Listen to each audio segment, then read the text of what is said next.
بسم اللہ الرحمن الرحیم۔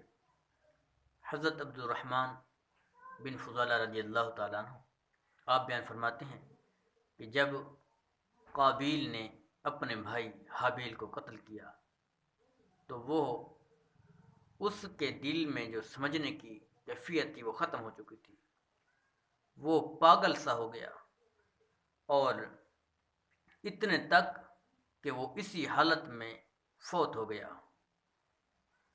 حالانکہ قتل کرنے سے پہلے اس کی رنگت سفید تھی، حسین و جمیل تھا۔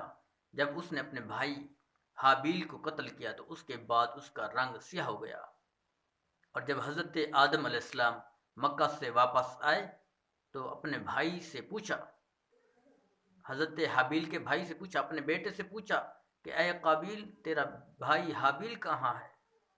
تو اس نے کہا، جواب دے اپنے والد حضرت آدم علیہ السلام کو کہ میں کوئی اس کا ذمہ دار تو نہیں کیا کہ وہ کہاں گیا ہے۔